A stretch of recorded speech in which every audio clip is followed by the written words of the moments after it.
Hi, how's it going, people? Podcast 17. Podcast 17. I think it's a little bit late. But Yeah, I think I'm cutting a bit off. yeah, he's got a sandwich in his mouth. Sorry, I haven't had any tea. Yeah, the commitment we have to This is a commitment. Yeah. I'm having tea during. to eat eggy sandwich on my bed. Cheese and onion. Yeah. I said bed. It sounds wrong. It might be wrong. We're both naked. But, yeah. Just to give, Nothing but socks to on. give away that fantasy that we're professionally in a studio, but fuck you. No. This is what we do. So yeah, we're a bit late, but who cares? You guys probably don't. Well, tributes. There's only one. I'm going to keep quiet for this. Well, I'm not really fussed because he hasn't really impacted me either. I understand what he did for the whole He might have British impacted other television. people, yeah. So Bruce Forsythe obviously died at 89, which is a pretty good age. But I'm going to pass it over to Josh because he hates him. see, I wasn't going to go with that because now people are putting this on a public outcry of like, I hate someone. No, okay. I'm not I going to dislike what he does. Yeah. I agree with what you said a minute ago. Yeah, I get of what he did for the British television and people obviously that out there saw him what they called him. I'll try that again. Saw him as what he got labelled, which was like an icon, television hero. Not to me, definitely not. Anything but the opposite. I just didn't find him entertaining. You've been waiting for him to die. It was. We had pools. We had a dead pool. But no, I mean, when anyone dies, it's horrible. So, I mean, obviously, condolences to his fans and his family. But personally, this isn't, again, it doesn't really affect either of us, really. So Not really.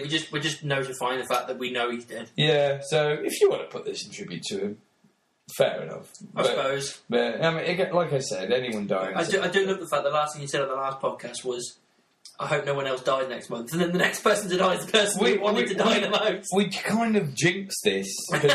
Either at the end of every episode... It's literally our fault that 2016 happened. Yeah. I mean, either at the end of every episode of this or after we stop recording, we go, what if no one dies? And we goes, well, we just won't do it. And then there's some kind of power in the universe goes, right, we've got to kill someone off. So Adam and Josh have got something to distribute their podcast to. So... God knows who's going to be next. Maybe Piers Morgan. I don't know. But I'm liking him more and more as the days go on. So am I. I mean, this is... this is bad because he is a dick. I'm not going to say that he isn't, but I'm actually kind of glad he's back on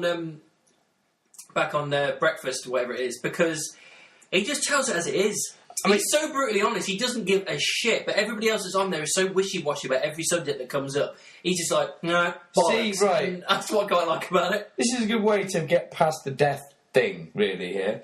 Because, again, it's one of them where if... I see Piers as I saw Brucey. If he were to die, I'd be like, oh, all right. Yeah, so... But I get the impact he's making on thing. And literally about maybe 15 minutes ago, something came up on Facebook of some guy on his show pretty much saying being gay is, you're not born with it, it's a choice. Yeah, it was on the... Yeah. And I was on Breakfast this morning. Yeah, and Piers was ripping it. He ripped the shit into him, didn't he? And I was there like, he shouldn't I totally agree with Piers. It was like, no, you don't choose to be gay. It's not a fucking defect. Yeah. But the guy said he was gay, and I didn't like it, so I decided it was a disease. Or something. That's ridiculous, isn't it? But the fact that, at one point, what shocked me when Piers was like, so you've had gay sex? He's like, yeah. He's like, well, how many times? I was saying, well, I'll give you a ballpark, 10, 100,000. Now... Again, if I were in that conversation, like, have you had gay sex? And he went, yeah, and I'm against being gay. It's like, right, I'm not against gay sex, but I'm not gay. Don't even think about being gay with me. But the fact that you are against being gay but had gay sex technically makes you more gay than I am right now. So stop being a bellend. Let people make the choices in their lives they want to do. And I very much doubt... Like, a comedian once said, something in one religion, maybe even Christianity in the Bible, that you shouldn't eat pork, or something like that. There's definitely a religion where it's like, we shouldn't eat pork. Yeah, so like, what kind of God draws the line at the deli aisle? So I don't really think God... It's literally like they're putting like a little conveyor belt of different meats on it. Have that? Yeah. Yeah, no. But yeah, it's like You can't have that. If God, The pig is sacred. Why is the pig sacred? Of all the animals. But it's just like it gives us bacon. Fair enough. You want to again another choice. You want to be veggie. Bacon is the thing that can cure veganism. But that's it. If you want to be veggie, fine. And most people who I know who are veggie don't shove it down my throat. So I've got respect for them. But it's the same with the gay thing. So if you imagine God behind his desk like a manager and his angels coming and going, and it's a stupid question, but murder is definitely a bad thing, isn't it? Of course it is. Let the fuckers burn in hell and terrorism. You get it. If someone was like, oh, right, some guy who has been having sex with the same gender, should we throw him to hell? If I were that guy, I'd be like, well, okay, I didn't plan for this to happen, but I've gave them free will. So that's what they want to do. That's what they want to do. I know murder's free will, but that's a different story. But you're taking a life. You're taking a choice from that person. But yeah, it'd be different if he was gay and raped another man. Gay doesn't come into it. He's just a rapist. That's it. If the guy was there's a guy who was having sex with the same gender, was it consensual? Yeah, I've got no problem with it. Got no problem with it. But anyway, we're off on a bit of a tangent there. What a way to start 6 minutes in and we haven't even done a topic. It's good to have a rant. No, okay, go. Moving on. Defenders. You haven't watched it? No, because you're so far beyond. Right, I've watched the stuff we can talk about. I've watched Luke Cage, but I watched it ages ago, and I've watched the first season of Daredevil. And I don't know if we'd actually had a discussion about it. Yeah, we discussed it, I think. Have we? Yeah, last month, I think. Well, I think I remember saying I've watched it. Did you enjoy it? I was like, yeah. And that was about it. Pretty much it. But, I mean, we haven't had, like, an in-depth discussion about it. Because the thing is, what's going to be difficult about this, you've seen Season 2, haven't you? Mm-hmm. So I can't exactly go, ooh, I wonder how it's going to go, because you know what happens in Season 2, and now you know what happened to Defenders. Dude, Defenders, it's good. I'm well beyond this. One of the main things, and I said this in my review, they shortened it down to 8 episodes. Was it meant to be 8 episodes or originally? No, I don't know what the plan was, but they made it 8 episodes, and for me, that is perfect. It's not too much, it's not too little. 8 is a nice chunk. They could probably maybe stretch it to 10, but 8 was enough. Personally, for me, I think going forward, they should be doing 8 to 10 episodes max, because 13 is too much. It's a lot of content for one season, and I heard that apparently they're going back to 13 again with the Punisher and carry on. But I reckon they should keep it at 8 or 10. Was 8 the amount of episodes Stranger Things has? Yeah. Well, there you go. It's a nice little content, isn't it? It's not too overpowering. It's not too much. It's not dragged out. It's literally like, this is the shit. Let's get on with it. And honestly, you can tell they just really trimmed the fat and just got on with everything. It was really enjoyable. Well, see, the only things I got to watch now, apart before Defenders, are Jessica Jones, Daredevil 2, and Iron Fist. I want you to watch Iron Fist because it's mixed reviews. It's part of it. And you obviously have to figure out who this character Danny Rand is before you go into the Defenders. However, it's really not that great. I heard stuff like that. And I think I was right in saying that, I think I said in my review of Iron Fist that I think he would work better with the main characters of like Luke Cage and Daredevil and stuff. And I was right. In their Defenders, he just worked better as that secondary character. He had a bit more of a focal role in the Defenders, but he just bounced off those characters much better than he did being by himself. Yeah. I mean, I know they've confirmed Luke Cage 2. Mm-hmm. They've already shown a picture of him and what's-her-face, the cop. Jessica. No, the cop. Rosario Dawson. What's-her-face? The girl with the big frizzy hair. Oh, yeah, I know who you mean, but I forget her name. Yeah, I can't remember her name. I keep forgetting as well. But I guess the way Defenders ends without giving spoilers, does it lead on to, like, there will be Defenders 2, or... The great thing they kind of do about it is they wrap all the characters up nicely in a little bow, but leave it open to carry on. They do basically what they did with the first Avengers movie. They wrapped up the first phase all together nicely in a little bow, but then they left the little bits open to go, oh, right, well, we can go forward with these characters separately. And that's a good... That's so they haven't confirmed... The only things we've got confirmed coming up next are Luke Cage 2 and The Punisher, then? Yeah. There's no Daredevil 3 or anything No, I think they said they're doing another Iron Fist. But I don't know why. Yeah, no Jessica Jones 2 yet. Not yet. Not that I heard of. Well, I know hopefully it won't have anything to tie in with Defenders, and it's looking that way. I might have to skip all that stuff and just go straight to Punisher when it comes out. Because I'm so looking forward to the Punisher. Dude, honestly, but you need to see season 2 of Daredevil before you watch Punisher. I know he's in it. You just have to, I know. because he's such a focal point, and just the introduction to the character is so fucking awesome. Yeah, well, they kind of had history in the comics as well, didn't they? As did Frank Castle and Spider-Man at some point. Did he with Tony Stark? I think, yeah, because I was doing in the same universe. I think they've had their run-ins at points. Because there's a level in, I think I've mentioned the video before for PS2, which is still one of the best games I've ever played. Punisher game. Yeah, he needs technology for something, and or he gets wind that terrorists ahead with this technology, and he knows the only way they can get it is from Stark Industries. So he goes in as a tourist, so to speak, waits for the shit to hit the fan, and then during the proceedings, you bump into Iron Man once or twice. And I was like, that's it. And Iron Man knows who Frank Castle is. So it was a nice little tip of the cap, as well as Matt Murdock making an appearance in the game as well. So, yes, I'm looking forward to what Netflix can bring Marvel-wise. Yeah. Force Friday. Did you see all the merch that they released? I heard about it. I think it's the second or third one now. Was it their kind of... Force Friday is basically the day they Black Friday kind of... Yeah, it's basically they release all the brand new Star Wars merch, and people go nuts for it. Right, okay. And they released the fact that they've got a little BB-9E, which is a little BB-8 droid, but it's black. Yeah, because... They look cool. I don't know where they got this footage from, but I know it's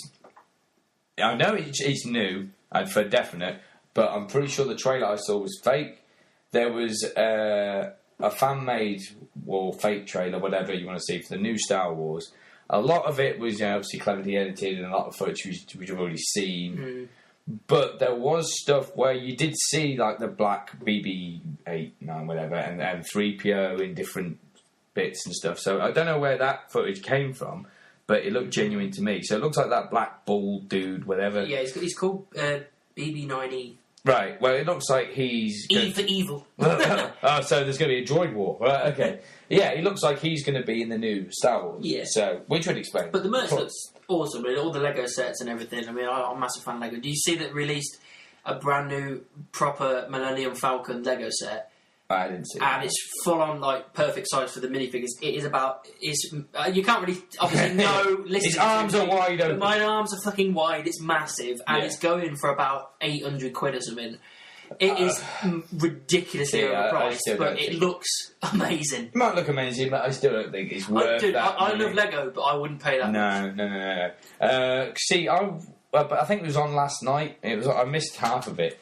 It was the top 40 greatest sci-fi movies voted by, I think, the viewers of Sky Cinema or something like that.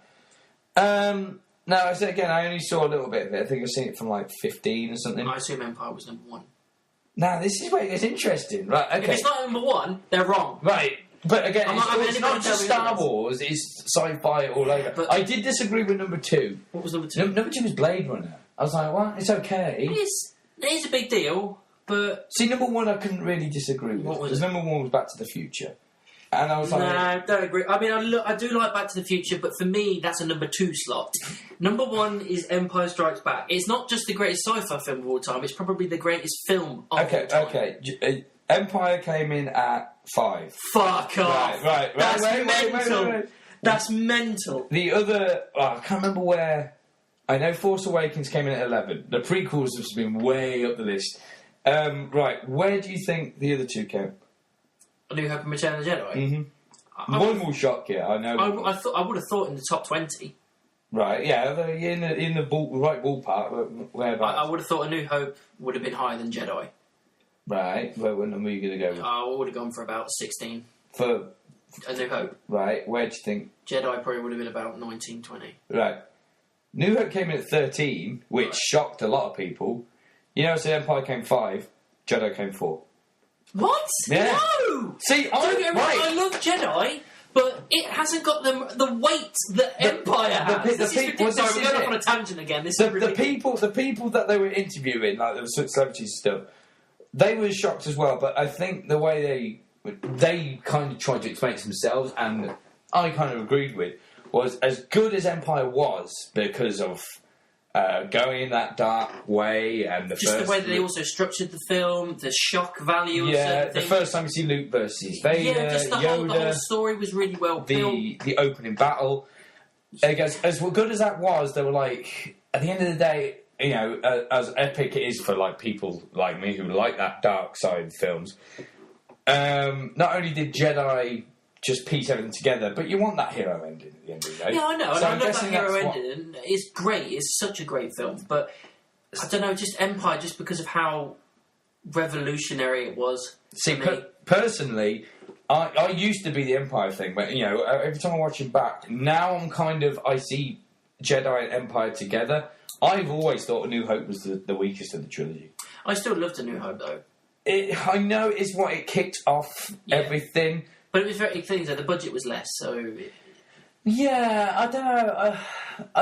I liked the structure a bit. I couldn't get on with Mark Hamill's acting in that film. I know he was a whiny kid at that point in his life, but he just came across as a whiny little kid. And I know he gets wiser. That's what I wanted. I wanted that fish out of water thing, and that's what you get. I think the problem in Jedi, obviously, he's wiser because he's now a Jedi. But in Empire, you know, he should have still been a whiny kid. But he was the mature person. I think he's been hardened by the wars that happened in the 2 years between those films that we possibly. don't see. It was hard. I would find it hard to get behind Luke in the first one. Again, I think it also might have been as well as when you introduce Han. He's the most badass in A New Hope. Yeah, everybody loves Han. You know, he gets his ass kicked quite a lot in Empire. But he's still... Yeah. He's still awesome. Yeah, and then in Jedi, he's kind of like the second character that's almost, I only didn't say almost Leia's bitch. Very almost. Where he was a bona fide badass in A New Hope. Yeah. And then in Force Awakens. But yeah, I just thought I'd throw that in there because... Went off on another tangent again. Yeah, well, again, the same thing had Terminator, which I agree with. Terminator 2 was higher up the rankings than Terminator. Because Terminator 2 is better than Terminator. It's incredible. Anyway. Yes. You probably already know about this one, but I haven't actually had a chance to talk to you about it yet. The Joker origin movie. Yes, I knew we were going to talk about this. Yeah, right. They've decided, for anybody else that doesn't know, they've decided they're doing a Joker origin movie, but it's not part of the DC cinematic universe, so it's not Jared Leto, it's not anything like that. It's a separate, standalone thing, which is so confusing for people that don't follow this kind of shit. It's all right for us, like I've said before, but for the casual viewer, they'll be asking us, and we'll have to sit there and fucking explain. Yeah. And the news that coupled with it was that Martin Scorsese, the director, is very interested in doing it, and he wants his little poster boy to be Joker. Yeah. Which is Leo. Yeah. Now, I love Leo. I love him to pieces. He is one of the greatest actors of our time. But I don't know whether I can see him as the Joker. I think if he got the role, he'd nail it. I'm not saying he wouldn't. But I'd be fully aware it's him. I can see it because, right... I mean, when someone says it's a Martin Scorsese film, you're 90% of the time you're going to get a great film. So that's a tick in that box. Yeah. If they suddenly came back like, right, Joker thing's been red lighted, scrapped, I wouldn't mind it so much because, as I think the first thing we said, is that what made the Joker great is that his origin should be a mystery because what fascinates you with this character is like he's that insane. You're trying to make up a story for yourself. Like, what the hell happened to exactly, him? and that's the great thing about it. You let the audience fill the gaps in their own mind. That's what is brilliant about that character. Same thing with what you do with Yoda. You never give him an origin story because it diminishes the character. But this is the thing. I'm intrigued because I love the character. I love Martin Scorsese, and I love Leo. Yeah. It's a great little mixture. But I don't want to come away from it disappointed, thinking, well, I thought this in my head, and you know what I mean? It's a very touch and go thing to do. The only two times I remember there's been no origin story really was Suicide Squad, mainly because Joker was again another side character, and The Dark Knight, where he does tell these stories, but there's so many. He's like, well, is any of them real? Yeah, and it's just part of the joke. I love that because it also goes, oh, well, this could be true, or that could be true, or this could be true. And again, it's getting you to fill your blanks in your brain going, well, which one is true? Was any of them true? It keeps you guessing. Yeah, the three that they've done, which I'm okay with, if we include video games in this, is the Tim Burton one, which I was fine with. Which again, I say I don't class that as an actual origin story. It's just a very quick. This is how the Joker became the Joker. It's not how the personality became the thing. It was. But yeah, his personality came from his own reflection. It was very simple. It wasn't a full-on origin story. Yeah, drove by the insanity. Probably something to do with the chemicals as well. But drove insane by his own reflection and. I don't know, in a weird twisted way, I could understand that. If you were, deformed and looked at the surgery and seen that you'd have a permanent smile plastered on your face. It's a simple thing I can buy to get into the movie. Gotham, I know they haven't confirmed it, but Jerome is the Joker, no matter where you want to see it. And, again, you only hear him from his point of view. Yeah. So, again, I believe what he's saying, but whatever. The video game didn't really touch on the origin, but I like what they kind of hinted of, what happened to Bruce when he saw his parents get murdered. He went down a path which led to Batman. The other side of the coin would have been if he went down this other path, he could have become the Joker himself. Which gives me that whole, something similar must have happened to Joker. For it to be where he was. Maybe a little bit worse, but Joker went the path Bruce decided not to go. Yeah. Which is why they're perfect together. Two sides of the same coin. They got the hero who's as dark as a villain should be, and the villain that's, a clown, even though clowns are now becoming very evil nowadays, a clown should not be evil. And again, they're polar opposites, which should be the other way around. Yeah. So, and which, again, it'd be different if it was called the Joker and his nemesis was Batman, and we always saw it from the Joker's point of view. At that point, we would go, I don't want to know the Batman's point of view. But you want to know the Batman's point of view because he's the hero. You want to know why he does this. Yeah. The Joker's not necessary. No. To be honest, most villains aren't necessary. But let's be honest, no matter what we think, we're still going to go watch it, aren't we? Yeah. The Leo thing, again, I've went on a tangent. He won an Oscar for The Revenant, didn't he? Yeah. Right. Now, I saw The Revenant.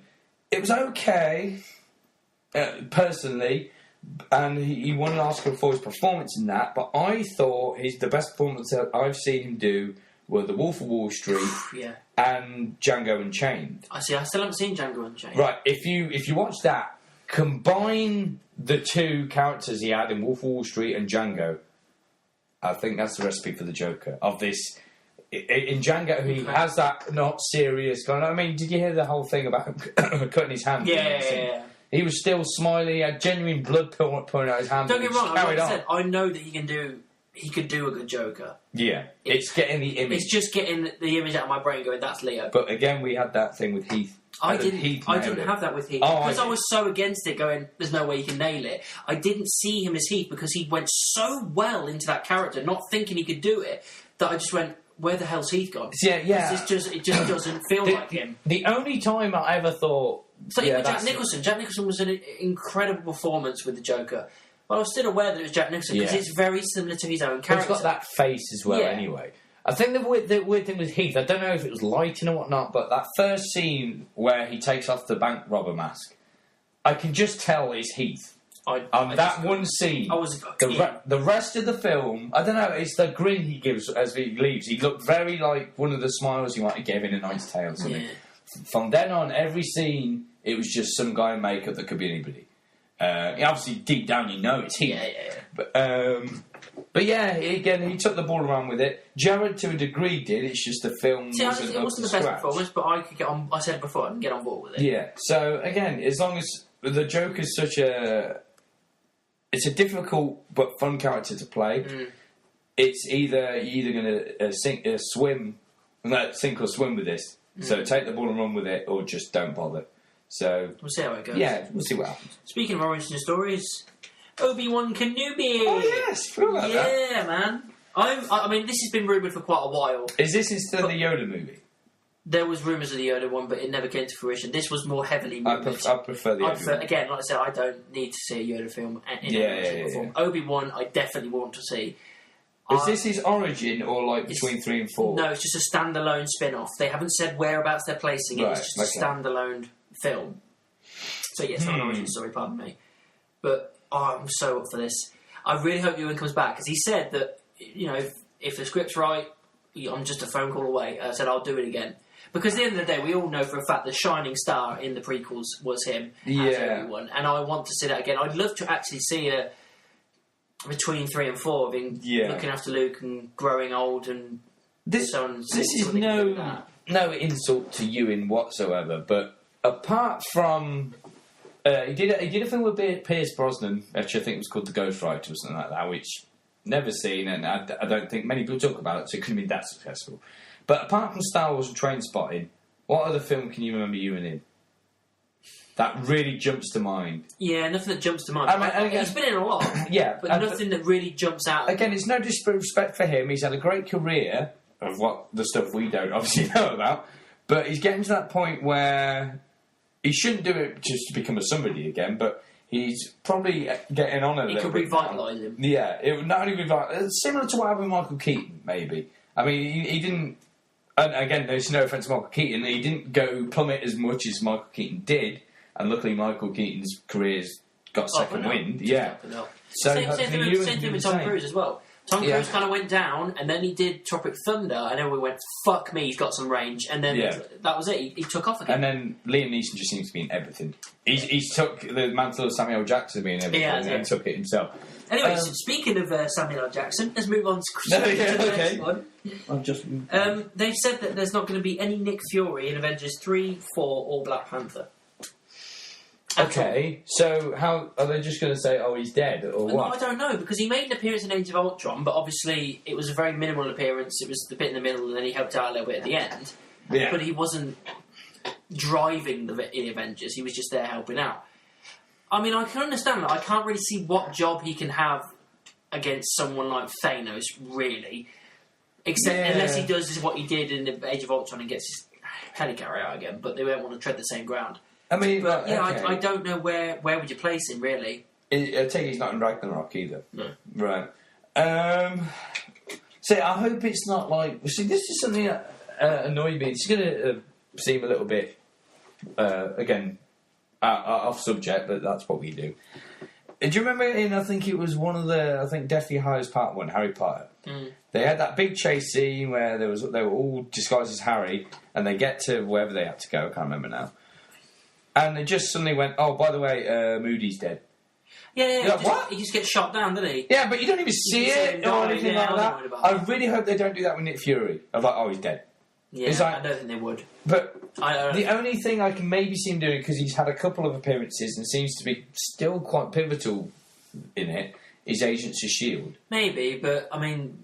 Nick Fury, I mean Samuel L. Jackson, he's a little cameo, fine, but... I don't know, but if you want to get the TV show to get... Not just ratings, but like, by the way, Samuel Jackson died in it. Yeah, what happened? But again, you think you do that early on because I think at this point with Agent of S.H.I.E.L.D., if the films are coming to near an end, that will be as well because they seem to go. But this is the thing; they haven't specified whether they're actually ending it after the Infinity War because they're doing Infinity War 3 and then they're doing the Avengers 4, but it's not titled the Infinity War Part 2 anymore. Right. Just number 3 is called Infinity War, and they said they're not going to reveal the title for Avengers 4 because it'll give something away. It'll ruin the ending of Avengers 3. Right. So they're leaving that until obviously Avengers 3 is out and everybody's seen it. Yeah. So after that, we've obviously got some other films to tie up, like Guardians 3, Black Panther, Ant-Man and the Wasp, that kind of stuff, and all that kind of stuff. Captain Marvel. But after that, they haven't said whether they're carrying on. They're going to do Avengers 5 and 6 or any other new characters. They haven't specified, so... I don't think they should overkill. I know that much. Nick Fury, I don't really... He could maybe appear in Ant-Man and Wasp. I don't see him being in Guardians 3. I can see him being in Captain Marvel. Yeah, so can I. Maybe that's where he'll... Yeah, resurface. And maybe take his final bow. We don't know. Yeah. I was going to say something about that Obi-Wan thing, but I forgot now. Anyway, but yeah, I mean, again, I think a part of me wants them to not end, obviously, superhero movies altogether after Infinity War. But you need to have an end. Yeah, of course you do. Like, I know you were annoyed that Disney pretty much said, if we want, we could just continue doing Star Wars movies until... They haven't said they're definitely going to, but they said they might. I was like, there needs to be an end. You need to have an end. It is at that point where... Because otherwise it's just going to be too saturated. It's just too much. Yeah, I mean, they could have ended it if George Lucas hadn't named the original trilogy 4, 5, 6. If it's just 1, 2, 3, I don't think there would have been any call for sequels. No. But when you do 4, 5, 6, everyone obviously going to go, he's got to do 1, 2, 3. And once you wet the taste buds, and when the way Hollywood's gone now, it's like, oh, we're on something here. And still, Money, for money, fans money, to money. still at this point beg for it. Of course, you can do 7, 8, 9 and a couple of spin-offs, but I think 9 should Be the last. be the end. Yeah, by all means, do a few more spin-offs if you want to in between these ones. I don't mind that. 2 or 3 for them, fine. But yeah, episode 9 needs to be the end. But I personally think they've done too many James Bonds. I mean, come on. Yeah, We're nearly at 30. And I know they're still... But it's a different actor all the time, isn't it? I know, It's it's different basically beast. the same character and... Well, they never specifically said whether it is the same character or not, but we'll be on it all. Well, yeah, it's weird. It's kind of like, when he becomes 007, he loses his name, he just becomes James Bond or some shit like that. Yeah, but again, it's a different story each time, but the same premise. It's like, I personally think they overkilled it with Mission Impossible as well. They could have finished it at 3. So I still enjoy Bond, but I think the reason I still enjoy Bond is because Daniel Craig's just reinvigorated it for People me. enjoy it He's more because A, it's still a blockbuster, and B, you're always interested in seeing. Like, it's the same with Doctor Who. People get more invested when there's a new actor each time, or actress in that case. In this case, yeah. We would talk about that, but I don't think either of us watched Doctor Who. So we don't watch Doctor Who. Yeah, so much for a geek podcast. But, Anyway, so should we go on to the wrestling stuff? Yes, let's kind of rant. We don't know. We'll see. Yeah. Have a look. Hair.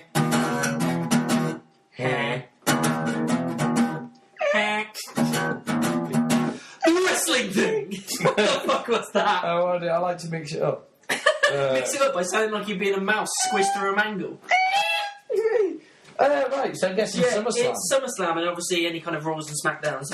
NXT TakeOver and stuff. Yeah, I mean, I haven't watched TakeOver still, but I know that Bobby Roode is no longer champion, but obviously he's back, he's up on SmackDown now. Oh man, so much happened at TakeOver. So, again, I did enjoy SummerSlam. Again, kudos to Birmingham Walkabout for doing a good thing and treating us like the gods that we are. We got our own space. We got our own booth. Even got a table for next time, some of us. Right. If I don't even know who can make the Survivor Series, but we're getting ahead of ourselves. Yeah, I'll quickly go over NXT then, because that was before SummerSlam and you haven't seen it. No. It still blew SummerSlam out the water. It always does. Time. Yeah. I can't remember the opening match now. Oh, it was, if I say his name right, I can't remember, is it Ciana Lamas or something like that, against Johnny Gargano. Great opening match, and they're already building up the tease to the DIY partners fighting each other, which will probably be WrestleMania weekend, because he lost when he got distracted by a DIY t-shirt being thrown in the ring. I thought it was a great move, and then it just cost him the match. Authors of Pain, that were undefeated, have lost. Oh, did they lose? Yeah, they lost the NXT tag titles to Sanity, which I was so happy about. Oh, right, but okay. Personally, I thought they'd go undefeated until they're literally about to move up to the main roster, but I don't think they are yet. No, I mean, the way I thought there'd be a bigger pop when they lost. I think people kind of forgot it. The problem they probably had is that not only were Authors of Pain undefeated, but Asuka's undefeated. So to have 2 streaks like that, that's true. And Asuka's is a lot more impressive. Yeah. So, and she is undefeated because obviously she had to vacate the title. Yeah, I mean, well, quickly, Sanity NXT champs. I thought that would be the call up to Authors of Pain, but maybe they're going to get a rematch in the next takeover. I don't know. Asuka Ember Moon stole the night. It was probably the greatest women's match I've ever seen. Really? Yeah, I mean, again, no offence. Oh, okay, maybe. Oh shit! I'm breaking my chair. If you hear a noise in a minute, it's him falling. Yeah, I did drop the nut of the chair, but I'll try not to fall down. I'll just sit still. Drop my nuts. Yeah. Maybe I keep forgetting about 2 of the women's matches that didn't happen at the show, but I'm now putting what I saw up there with the Sasha Banks Bayley classics, because they had that 30-minute IMO match and the one where Bayley won the title for the first time. Yeah, it was excellent. Asuka's still undefeated, which is way past whatever Goldberg's undefeated streak was. So it's looking very impressive. It should end at some point, but I'll be alright for like maybe another year. And Asuka's had to vacate the belt because she broke a collarbone during the match, which you didn't even notice. Again, when Finn did a similar injury last year, Well, could you though? Well, I could see it. Yeah, and like when he Maybe at the time. As soon as I realised, as soon as he couldn't lift the title, I was like, yeah, there's a problem. At the time, I thought, oh, that looked bad, but during the match, you didn't think it was as bad as you thought until you see the documentary afterwards and realise, right, his arm was pretty hanging off. But yeah, Asuka, I didn't even realise she broke a collarbone during the match. Again, part of me might have just thought she was selling it, but she's vacated the belt, which is telling me she's going up to the main roster soon, undefeated, which I like. I don't want too soon. I'd like Rumble time, really. Maybe, to me, I wouldn't mind it being like a surprise entrant in like a women versus women Survivor Series team thing. Yeah, that would be a nice one to introduce, actually. Yeah, I'd like that. What I do... what was I going to say? The women's... yeah, I think the Asuka thing... It can't be. It has to be careful. I mean, I'm worried that when she goes up to the main roster, Vince would just piss all over it. Yeah, like he has done with so many. Yeah, that Japanese. He just won't know what to do with it and he'll get lost in the show. Well, the rumour is, they say, we talked about the Mae Young Classic earlier, which I've watched half of. The rumour is at the final, because again in CWC, Triple H came up to reveal the winner only gets the trophy. He's the cruiserweight champion. We're bringing it back. The rumour is not only will they get this trophy in Mae Young, but they'll go to NXT as the new women's champion. Which I can understand why some people would be pissed off, because people who are on the main roster for years might go, well, why do they just waltz in and get the NXT Women's Championship? But it'd be a nice... For ratings, you got to think that. Yeah, yes, true. And if it's the Japanese woman I told you about, who's just incredible, she's the one I can see, like for the first two matches, like she's the one that could beat Asuka. Definitely. Not just because she's Japanese, just that style will work. And then, yeah, Drew McIntyre beat Bobby Roode for the NXT title. But... and then Adam Cole. Adam Cole and the other two, O'Reilly and Fish. I mean, what a name. Fish. Came in as that kind of another club tease. And my God, the pop was amazing. I don't know much about Adam Cole. I saw the pop. Yeah, but damn. And again, without... I know that was the main thing, but I don't think it took anything off Drew. No. I mean, kudos to Drew McIntyre. I mean, it's weird to think that 2 out of the 3 members of the 3-man band are holding world titles now. And if anything, I'd prefer Heath to hold the WWE Championship. I think anybody would prefer that, to be perfectly honest. But yeah, that was NXT. So yeah, SummerSlam, which I do know about. Yes. John Cena Baron. The match was alright. The wrong person won. The wrong person won. Once again, Baron's been buried. They decided they don't know what to do with him. They made him lose the case before the match on SmackDown. That was a mistake. He's obviously fucked someone off backstage. Well, apparently it's to do with his Twitter account. He's been very vocal and a bit too vocal to the wrong people. Yeah. Now, I think getting rid of the case like that was absolutely unacceptable. I think how are you supposed to build new stars when you're doing something like that? And then to not only rub salt into the wound, to have you lose to John Cena in that kind of a fashion, not 3 days later, it didn't make sense to me right, if you're going to punish the guy for one, right, have him lose the case, but have him lose it at a pay-per-view and make it awesome. Yeah, not make it like it's really make it nearly nitty and gritty, like you genuinely think he's going to get it, and then he just happens. Yeah. You go, oh, he's so close, but not the kind of ding ding roll up, ding ding. I mean, Vince seems to have this thing. He's very temperamental at the moment. Vince is. He's a very kind of one day he'll think something, then he'll look at it and go, nah, I don't like it. What do you remember the thing about so quickly? It's just. There was that really weird ending of Battleground between AJ and Kevin that no one understood, and one of the reasons why is that halfway through the match Vince changed his mind. You cannot do that. You can't do that. It's very unprofessional. You can't do it. But he thinks he can because he's Vince McMahon and he gets away with anything. It's his company. Vince seems to ridiculous. Have this thing. Do you remember the curtain call incident? You heard of that? The whole with the click. When that happened, because it was a very big no-no back then when kayfabe was huge. Yeah. He couldn't punish Kevin Nash or Scott Hall because they'd already flipped off to WCW. Shawn Michaels was champ, and that's when the belt meant everything backstage as well. Yeah.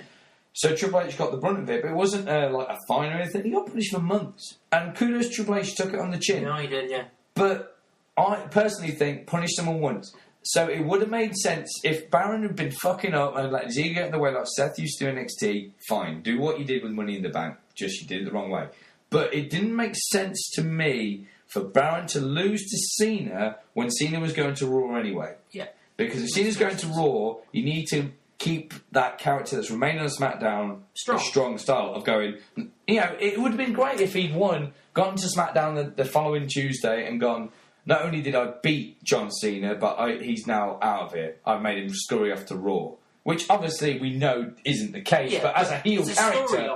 Yeah, and then someone else could come out and go, Baron, why don't you shut up? And then that's when the rivalry goes. But now, I mean, I don't even know what Baron's doing now. No, the last time he was his ref, and that was it. But yeah, apparently it's going to be him versus AJ for the US title, which I'm fine with. But again, how do you build him up when AJ's so popular right now?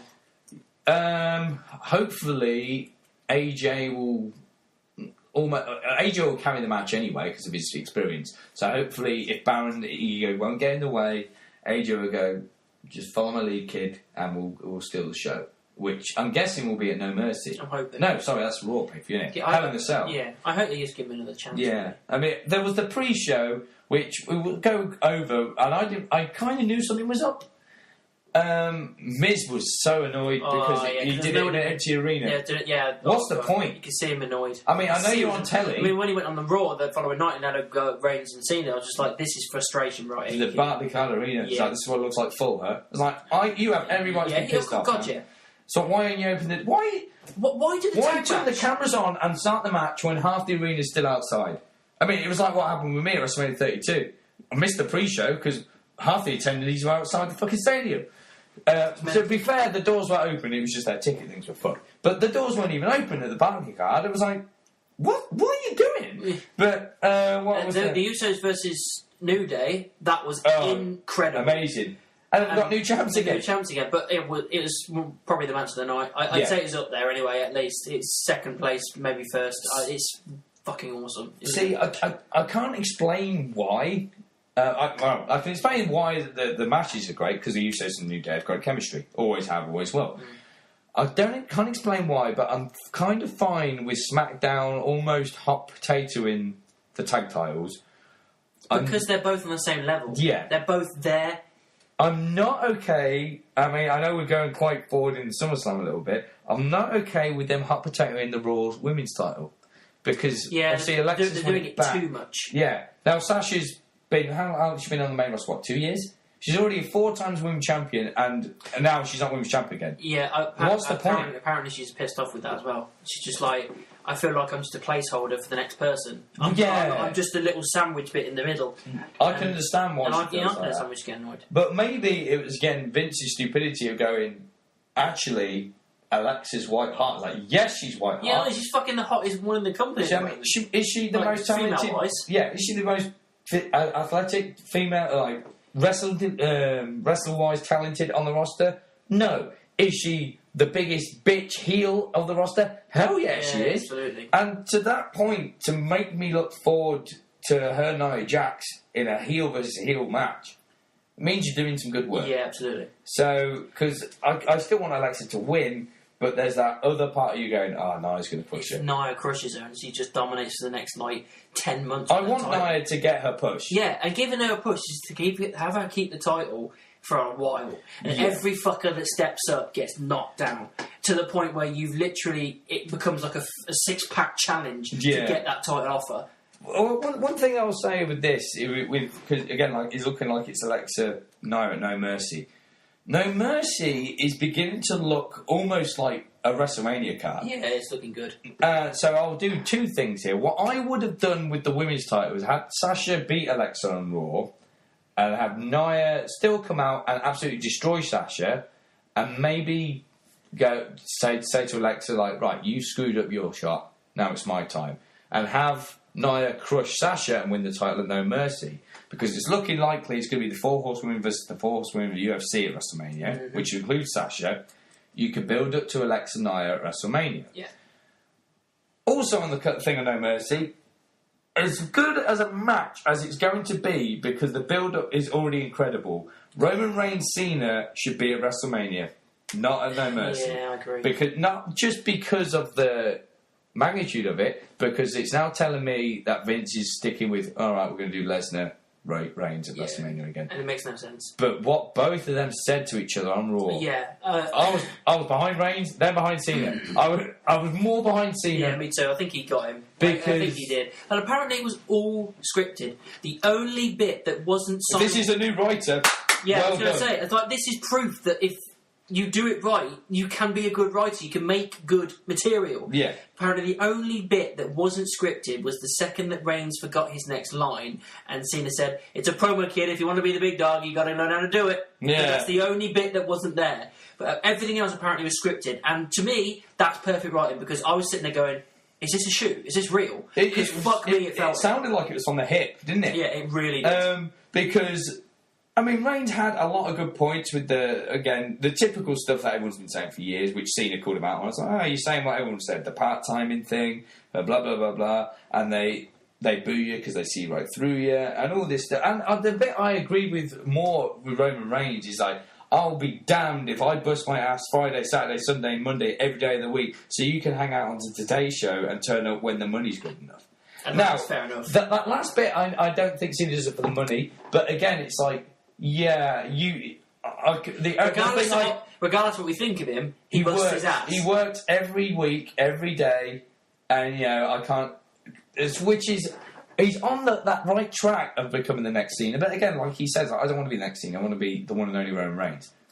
I respect that. Yeah. But Cena just again nailed him to the wall of like, right, yeah. More if you could summarise what Cena said, it's like, right.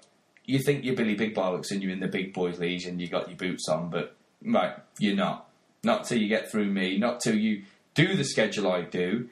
And yeah, okay, some of these people boo me, but I think everyone who's a fan of WWE goes, yeah, we do boo him, but we respect him. Where with Roman, there seems to be only a handful that respect him. There's a handful that cheer for him, like our mate Coffee. There's a handful that boo him, but go, I got respect for him. I think the majority go, no, he hasn't earned my respect yet, and that's the reason I boo him. Yeah. He's just more corporate. I never thought I'd say this. He seems to be more corporate behind the scenes than Cena ever was. Yeah. So, I don't know. This is a WrestleMania-worthy storyline, so I don't really get why they're throwing it at No Mercy. But it's making me look forward to No Mercy. Yeah. I'll give them that. Right, let's move on to SummerSlam. Yeah. Sorry. AJ versus Owens. Great match. Good. It was good. I really thought it was a good thing. They kind of finished it off on SmackDown, didn't they? But yeah, it was still a good match. I was distracted a little bit during the match with organising tables and buying drinks, but I remember just when I did look up and see some bits, like, right, I'm going to sit down and watch this because it was amazing. And it was probably the second best match of the night, which, again, I kind of expected because AJ and Kevin never disappoint. And to throw Shane in there as the ref for the mix is great. I can't remember the ending now. I mean, was it controversial? Or what? Because I can't remember what happened. No, it was a clean pin, but it was Shane kind of... Shane had been knocked down a couple of times. Yeah, and then he did that 3 count when the leg was on the rope and everything, and then... But then called it back. Yeah, then... Good officiating, but again, it will piss Kevin off. Yeah, and that's the point. But yeah, this is the point. Hopefully they've got to have a match. Yeah. And if it's in Hell in a Cell, excellent. What other matches did we have? The Raw Tag titles. Yes, Seth and Dean versus Cesaro and Sheamus. Really good match. For me, it was one of the best of the night, and the right people won. I definitely am happy with like 2/3 of the Shield on the tag titles. I'm happy we got the rematch at No Mercy as well. Yeah, because these guys have actually got really good chemistry, because people forget Sheamus can still go. Cesaro is just amazing anyway. And then you've got Dean and Seth, who are just incredible, and it's really good chemistry, and it's one of the feuds at the moment I'm looking at going, I'm happy for this to continue for a while. As much, it's one of those ones that won't get stale too quick. Yeah, as much as we insult the WWE from time to time, which we're allowed to do, that's what fans do. Yeah, because we're mad. I mean, like what we were saying with the Cena Reigns thing, he at one point said, I took the US title, introduced young talent, you took it as the motion. Right, and I kind of agree with him. I agree with him. I so agree with him. Like, it didn't mean anything when it was on Reigns, but when it was Cena, it meant so much. I can tell. I can definitely tell with Dean. Hopefully, Seth doesn't feel this way. That I don't think Seth and Dean take the tag titles as a demotion. I think they take it as like, right, well, we're still relevant on Raw and we're tag champions. Great. Yeah. If anything, which I'm hoping is the kind of the end game for this rivalry that WWE are doing. Seth and Dean are already bona fide main event superstars. Sheamus was, Cesaro's fingertips away. Hopefully this will give those two that push to be back in the main event spotlight. Because I don't know how it's going to end. I very much doubt Seth and Dean are going to lose the belts at No Mercy. What I'd be okay with now is the breakdown of Sheamus and Cesaro, relight the rivalry with them because they had that best of 7 series and the 7th was a draw, which was an incredible match. Yeah. Finish that rivalry, and again, no offence to Sheamus, but I think Cesaro should win it, so he's finally got that leap into the main event light. He needs to get that. He needs to. Because if they do it right, say, for example, they lose at No Mercy, they break up, they have a match at the next Raw pay-per-view, we think it's TLC. Survivor Series elimination thing, here and there, have Cesaro as the shock winner of the Royal Rumble. Be fine with that. If they build it up. But again, how do you get him into the main event when you've got Reigns versus... Well, either fingers crossed Vince changes his mind or Reigns gets injured and can't make WrestleMania. But if they change it to Cesaro... fine with me. If they go, right, oh shit, Reigns is not going to fight Lesnar for the Universe title Mania because of such and such. Even though it's probably going to be Strowman. But whatever. But say, for argument's sake, say it is Lesnar walking into Mania as champ. If Cesaro-Lesnar happened... Take my money now. Oh my god! That's something I want so bad. Yeah, I mean, just to see. I mean, what if Strowman takes the title off Lesnar? I think he is. And then Lesnar comes back and wins the Rumble. I'd be alright with that. And then takes the title off Reigns at Mania, but in that time Reigns takes it off Strowman.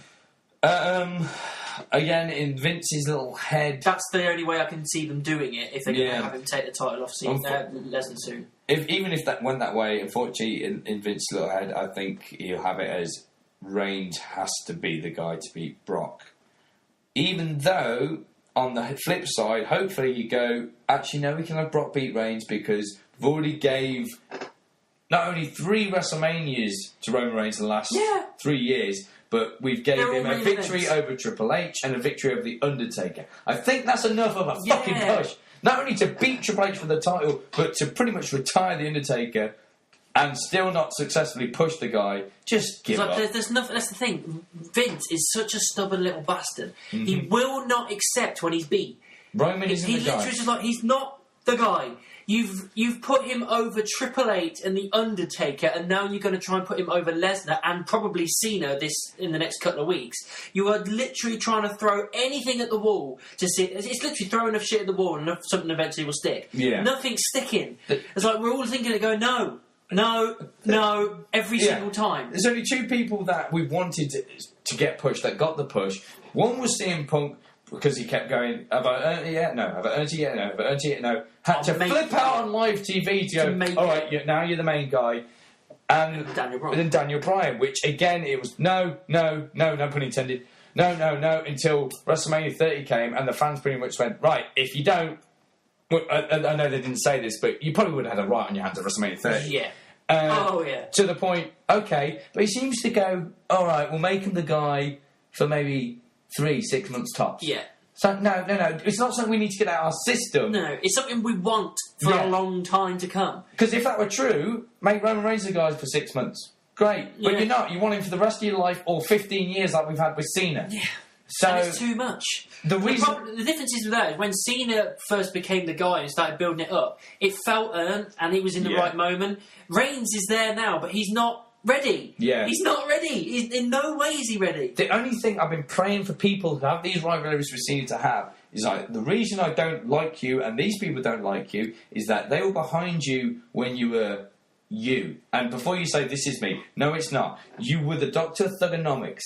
People love that rap, that attitude, that rap star kid that we wanted to get behind. As soon as that belt was put on your waist, you turned into this never give up, hustle, loyalty, respect, corporate crap. So don't give me the shit that you are still the same guy you were back then. Because you're not. Yeah. So, and I don't know how Cena would respond to that. I think he'd be like, okay. Can't see me? Yeah. But, yeah, sorry. SmackDown Women's title. Natalya won. Yes, I mean, it's deserved. It was a reasonable match. It's a shocker. It's a shocker because I'm high on Naomi. You don't like her, but No. I like her. I think she's cool. She's got a good entrance, music and whatnot, and it's fun. It's entertaining. But yeah, I can understand why Natalya won it. I still found it weird that she was. This was a SummerSlam match. Yeah. I didn't think it felt like it was. Should have been Charlotte personally, but. Well, you kind of explained what's going on with Rick. Yeah, that's why she went there. He's all okay now. Yeah. But yeah, Natalya, that's absolutely fine. It's not a problem. We got Neville won the cruiserweight title. Never won the title back. Yeah, he won that back. But again, now where was it? Tawaza, whatever his name is. The guy goes, yeah. Where's he gone now? I mean, what?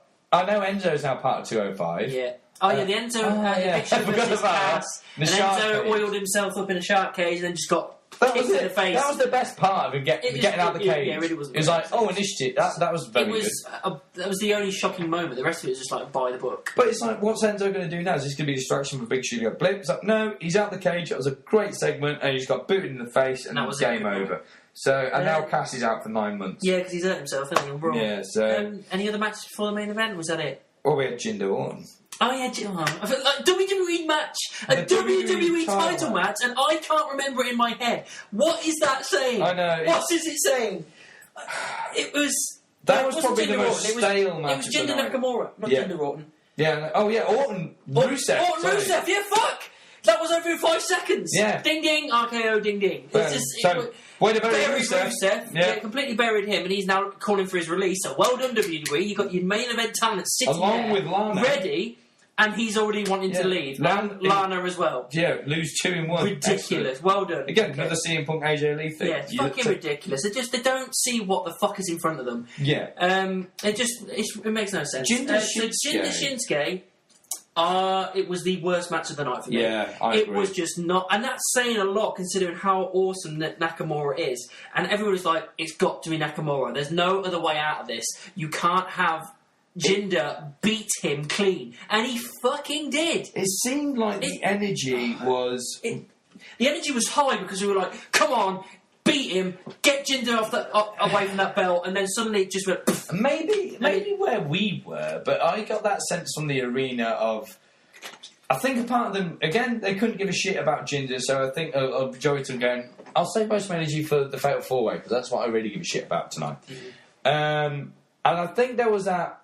Again, that drive to go, come on, Shinsuke. But I think deep down, everyone kind of expected Vince to still throw us the middle finger. And absolutely. But it wasn't like it was a near thing. It was just like, standard match. No. Shinsuke's at the thing. All Singh brothers. One finisher. Game over. It was the exact same ending as it was with Orton and Jinder. Yeah. Quick distraction, Coloss, goodbye. Yeah. And I was like, you can't do that to Nakamura. Yeah. You can't. It's like, I don't want you doing it a little bit to Orton, even though he's a veteran, but he's earned that status now. He's at that point where he can take that loss. It's not going to damage him. It really doesn't. But with Nakamura just getting into his stride in SmackDown, and he's going to be one of your top main event characters, doing that harms him very badly. You know their argument would be, he's trying to make Jinder look strong. I get that. Not, again, it's the Reigns effect. It's not working. Yeah. And you're just forcing it down our throats saying, it is working. It is working. No, it's not. It's not. The only time... You can scream at us till you're blue in the face, telling us that it's working, but it ain't.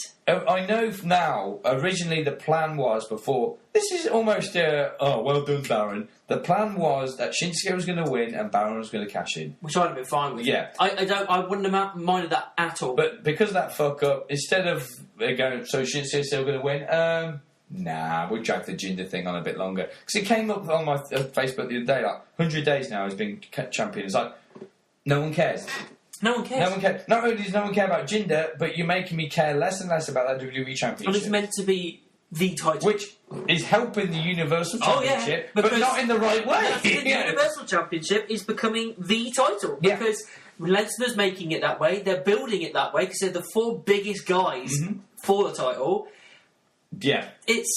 The Universal title's been booked well. I mean, the only time Jinder's impressed let's forget about the fucking WWE. Let's move to the main event. The only thing I'll say is the only time Jinder impressed me was the Punjabi prison. Not because it was a great match, but I just thought, right, okay, he can hang with the main event guys. He took some bumps. Yeah, he can hang with them, but he's not there yet. No. So, main event. Main event is what the main event should always do, steal the night, and that's what it did. Joe, Reigns, Strowman, Lesnar, the 4 biggest guys in the company. It's been booked brilliantly since WrestleMania. It was really well done. That everybody got this. I mean, Lesnar filled his bump quota in 5 minutes. Yeah. He just got absolutely destroyed by Strowman. They built Strowman to the top, where literally all of us are screaming, going, "He's fucking ready. Yeah. He's so ready." Reigns just. He was just a workhorse and he took the pin, so I was kind of respecting for that. Enough, yeah. He took the pin, which I didn't think he would. I thought Joe would take the pin personally. Yeah, I really enjoyed where Joe was, but he was kind of an in and out through the match. He popped up, did a few things and disappeared. It was in, out, in, out. I felt that was Reigns as well, because anytime Reigns poked up was to do a spear or a Superman punch. Yeah, but I still, they did their job. But let's be honest, it was Strowman and Lesnar for most of the match, and it was. Well, it's hardly Lesnar just. It was Lesnar taking the destruction off Braun. He was power slammed through 2 tables, and then the third one chucked on top of him. And stretch it off, and it's that whole. What's happening here? Yeah, because the whole time we're in the moment going, oh my god, and before we get a chance to catch our breath, the next thing is happening. Yeah. It is just constantly punching you in the face. Well, you can't catch your breath. Again, we weren't at the arena, as you probably all guessed. Don't know why I'm looking at the screen when I say that. But we were pacing, weren't we? All of us were pacing. Honestly, before, when the match came on... No one was sitting down. No, before the match started, we were all sitting around watching it and everything, and then the music hit, and we're like, oh, right, let's do this. It's going to be good. Ding, ding, ding. As soon as the ding, ding, ding, all of us were up on our feet, just going, oh my god, we were walking all over the place, screaming at each other, just going, this is exhausting, wasn't it? After the match was done, I was exhausted. I pretty much collapsed. I was shaking with the adrenaline. I remember going, oh my god, I mean, this is like 3:30 in the morning and now wide awake. I know, same here. I was lacking a little bit just before. I was kind of like, alright, I'm starting to feel the effects of it's pushing to 4 o'clock now, I'm getting tired.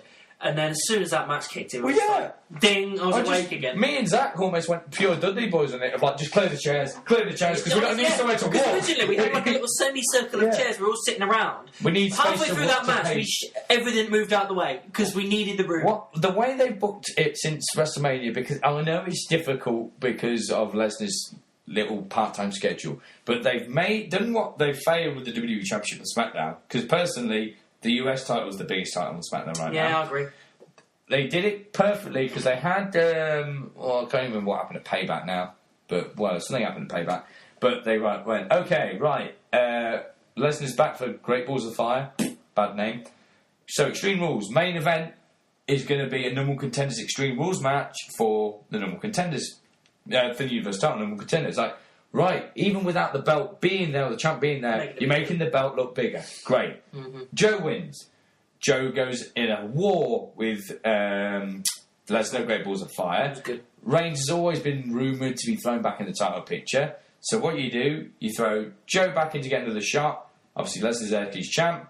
Put Roman in there and Braun in there, which is now leading to No Mercy. After what Braun has done I take it you know what happened on Raw. I haven't seen Raw. Oh, Matt, right. I haven't seen Raw yet. If you just... Right... With what we saw Braun do to Lesnar, you always think, and obviously what he's done to Reigns over the last few months, you think, right, he can't get any more violent. Oh, God, he does. Really? Oh, my God. Tell me who... Literally, I just read it online. It came up with the video and the description of what happened. I was like, no way. And then it happened. I was like, holy shit. So, I know what Lesnar said the previous week of Suplex City, bitch. If this was a genuine fight, like even the UFC standards, I'd be shitting myself if I was Lesnar right now. Yeah. Because Braun... And that's the thing, the great thing about Braun, he's the one person you look on the roster and you go, he's the guy. He can take him. He can take him, yeah. Reigns is not the one that can take him. Yeah. He's really not. Like, I look at Strowman and go, yeah, he can destroy him. And he fucking did. He's the guy. He destroyed him at fucking SummerSlam. And, I'm fine with Lesnar retaining. I think it was kind of expected because they pushed him as the underdog the entire time. Yeah. So I don't want him retaining. I thought it was good. At one point, I generally did think Strowman was going to take it, and again, I would have been fine with it. I would have also been fine with Joe winning, even though he wasn't really that... Heyman one is behind Joe. And I totally would have been fine with that. To be honest, I wouldn't have minded Reigns so much at this point, because I would have hoped that if they decide to put it on Reigns, there's less chance of him being at Mania with it, which with what we've discussed before. But they didn't go with that. So this is the great thing about it. It's kind of like, no matter what, it's not really a lose-lose situation, no matter who wins a title. What I'd like to happen now, this popped into my head, because I was going to say, if I was like one of these like WWE, obviously they're going to have little board meetings every single day. If there was a board meeting and I was there for whatever reason, and they went, all right, let's discuss Braun Strowman. Oh shit, is that the nut? No, that's my pick. Oh, well, sorry. Rudolph. Yeah. If instantly went... Can someone just explain to me? I mean, great, but can someone explain to me what the formula was to getting Braun so over? Because he's so over with people now. What is it? Me, Mr. McMahon. They like him because he kicks the shit out of Roman. So you've unintentionally got someone over by trying to get the other guy over.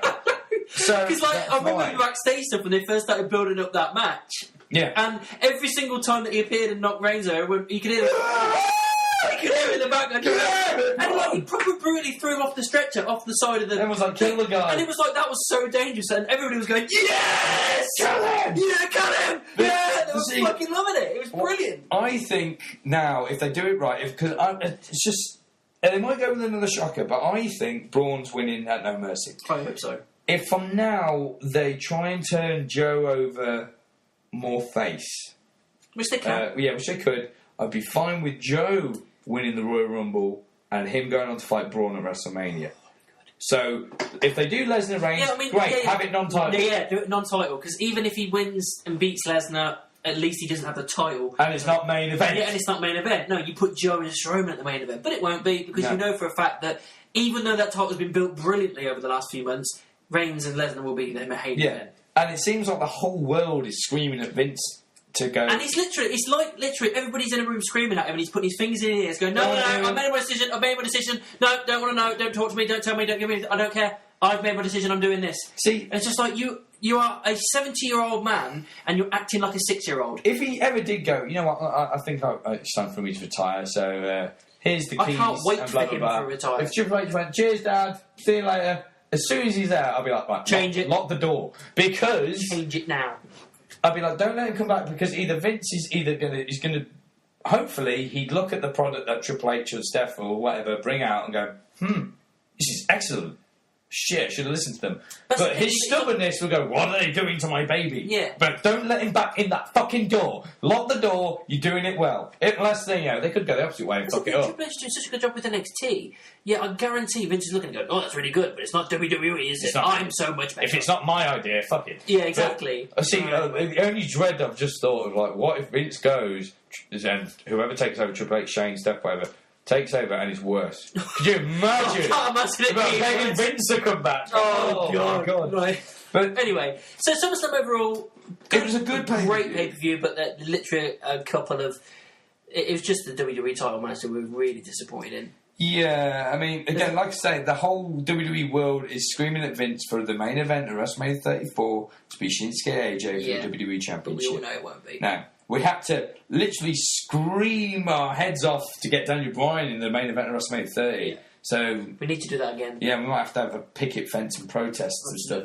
But yes. So yeah, let's do a couple more things before we go to questions. Oh, what? I think we're wrestling. Very quick. No. We've moved from wrestling. Yeah. We're done. Good. You seen the image of Josh Brolin as Cable for Deadpool 2? Yeah. Did we discuss this in the last one? I don't think so. Well, yes, I have. It looks cool. I can't remember whether we have, but yes, it looks cool. Yes, yeah. That's all you can really say without showing you a picture. It just looks awesome. It looks like Cable. I'm up for it. Just pretty much to sum this up, we're still excited about Deadpool 2 and you should be too. Yeah. So I'm not going to If you haven't seen the first Deadpool, what the fuck are you doing? Yeah. Get on with your life and watch it. Did you see the new images for the Mega Star Destroyer and the new Walkers, which are called the ATM-6? Not the new Walkers. I did for the Star Destroyer. Apparently it's Supremely Snoke's Mega Star Destroyer. Is it similar to the one they had in Empire? Like just this massive Star Destroyer? I think so, yeah. It's not the same shape, but we're similar, but it's not the same. It looks cool, though. I'll have a look at it, because they might have gone the way they did. You remember that Jedi Outcast going there? Mm-hmm. There's a ship on that called the Doom Giver, which just keeps going and going and going and going. So it's like, right, if I look at that, maybe it's like that. But no, I haven't seen the AT-AT one. No, the Walkers, the ATM-6, this is something you're going to really like. Now, they haven't officially announced that this is what it is, but from the way I'm looking at it, this is what my brain is thinking. And I'm pretty sure I'm going to be right, the way they've designed it. It's bigger than the AT-ATs, they're bigger, but the front legs have got hydraulics on them so that if they fall forward, they can push themselves back up. You can see that there's a defining difference between the front legs and the back legs. And you look at it and I'm thinking to myself, they've learned there. And that tells me... No, but it's silly. As a military tactic, you're looking at that, the First Order looking at it going, well, what failed with the AT-ATs? Oh, where they got the rope around it and it fell down. Right, so let's redesign those legs so that they can't fall down. And to me, that's That's clever. Are you getting that vibe with... this is purely off the logo for The Last Jedi. And I know... I still stick by what I said. Despite me enjoying Force Awakens a lot, it's kind of A New Hope. So... it's a kind of carbon copy. So, yeah, I'm wondering if they're going to go a similar way with the trilogy. No, they're not. Apparently with this, they're going very dark and very different. Well, this is, again... It's like plenty of actors have said in interviews, you're not going to get what you're thinking you're going to get. What I mean is, with The Last Jedi, are you getting that vibe that the bad guys might win this one? Yes. So, again, similar to what happened with Empire. That's fine, but it's not going to be a carbon copy of Empire. No, I'm not saying it will be, but I'm getting it might be the formula of they had a new, the Force Awakens, like A New Hope, just bringing these new characters, introducing this to the story. Last Jedi being the bad guys win, obviously the good guys always have to win at the end. Yeah. I mean, you can't imagine if it didn't. Oh my god, episode 9 and Kylo Ren wins the end. But yeah, I got that vibe, especially with what you said with the Walkers. Like they go, we're winning. Shit, no, we're not. They're up, and they're just getting wiped out. I just keep having that thing in the back of my head that this is the one where Luke dies. I really don't want that to happen. I can't. The Last Jedi. It's got to happen. No, but Jedi could be plural. He actually said it's time for the Jedi to end. You're clutching at straws. No, Jedi is plural. But he also said in the trailer it's time for the Jedi to end. It doesn't mean that not die. It just means that the Jedi, as a society, as a group, need to stop. What I'd love, even though I don't think this will happen, because who's the Finn? He's obviously not going the Jedi path. He's just like become almost a Han Solo rebel soldier mercenary job. Mm-hmm. What if the end of Last Jedi, Rey kills Luke and goes to the dark side with Kylo? Well, there's rumours going around that they might do a double switch. So Rey goes. So Rey goes to the dark side and Kylo turns back to the light.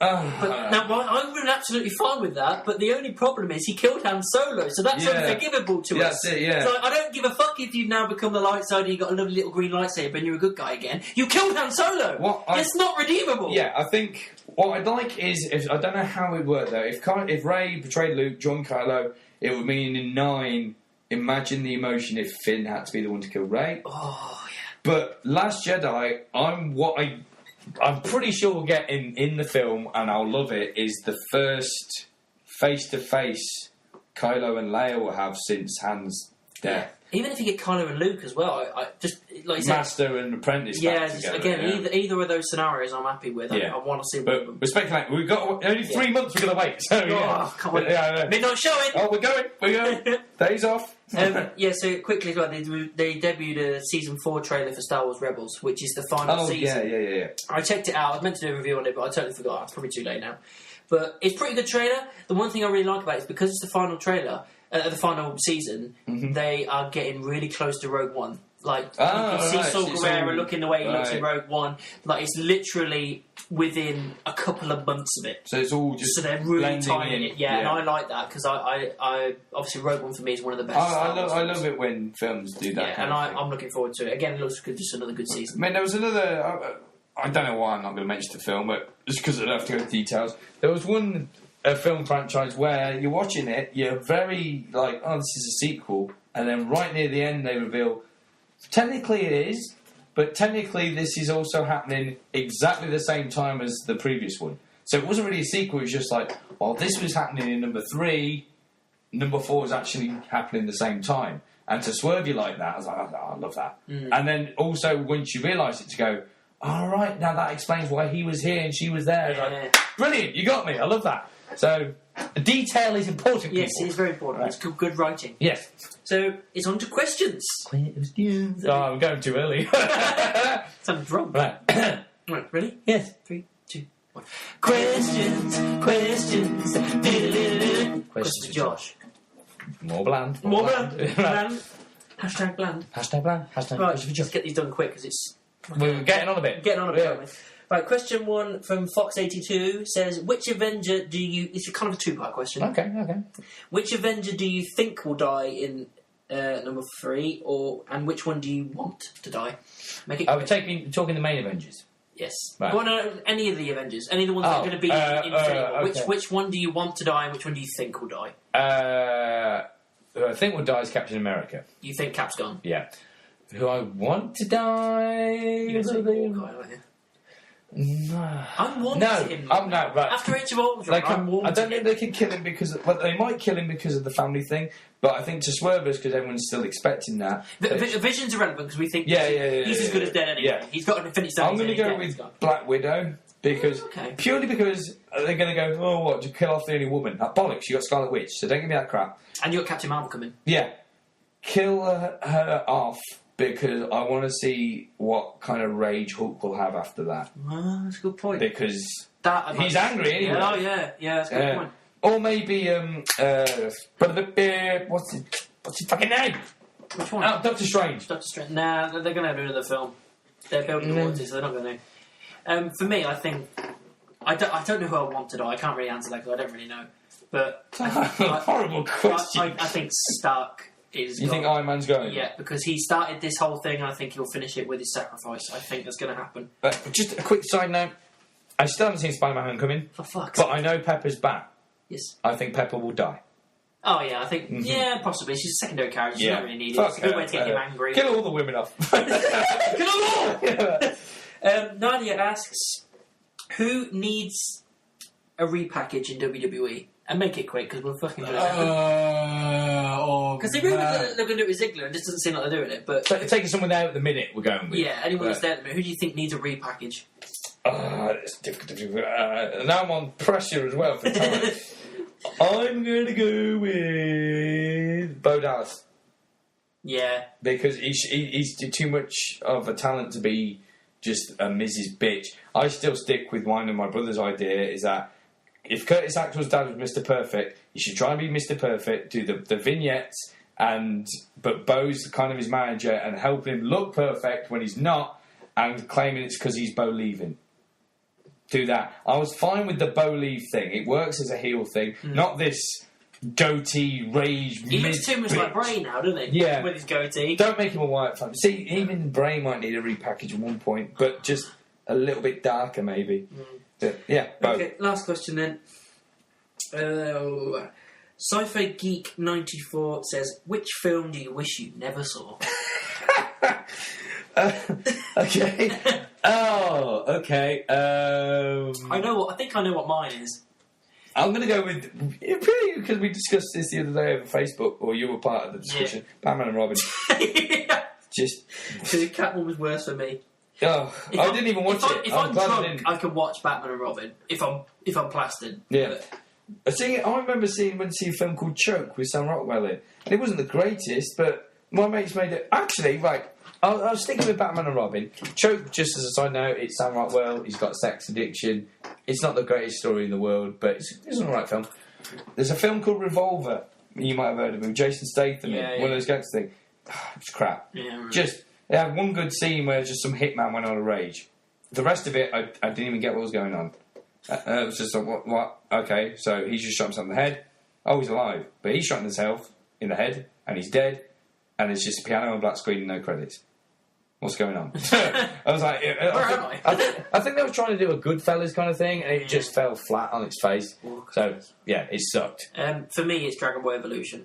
Yeah, that's because you're a Dragon Ball fanboy. I love Dragon Ball Z. I grew up with it, loving it, and when they said they were going to do a film, I was like, oh my god, it's got the calibre of a Superman, because Goku's very similar to Superman. He comes from a different planet, he's saving the Earth, he's got superpowers, super strength, all that kind of... He's a very similar character. And they just fucking destroyed it. It was awful. Even the final battle was just, what is going on here? When he does his final Kamehameha, he probably pushes it forward and flies forward and hits Piccolo. It's like, what are you doing? It's like, you're making it... And like, they did the Ozaru thing where he becomes this big monkey. And it sounds stupid, I know. Yeah. But they even fucked that up. And I'm just like, what are you doing? It's like, you are wrecking everything. But it was utter dog shit. It really was bad. Right, if anyone listens to this, A, thank you for listening to this. And B, if... you could comment on this to confirm this is a genuine thing. Hopefully you heard of it. Same animation Dragon Ball Z was done. Not the movie, the good one. Anime, yeah. And watch it purely because it's 50% the irony of how bad it is, but 50% of how funny it is purely because it's good as well. It's called Ultimate Muscle. Right? And it's about... these aliens invade and want to take over the world, but they decide to settle it in a wrestling tournament between humans and the aliens. And it's the most ridiculous but fun thing you will ever see. Insane. Like, it's basically about this one character who just seems... I don't know, it seems very blue chipper, wants to impress his dad, who was like a wrestling world champion, and he seems to be following him. Similar how you follow Ash in Pokemon, I guess. But he's like wrestling these weird aliens that are like half man, half cell phone. And shit like that. And cell phone?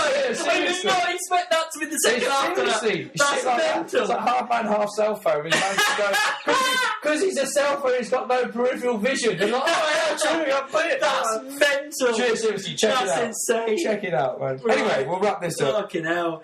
That half man, half cell phone. I swear to God. That's Just go on YouTube and check it out.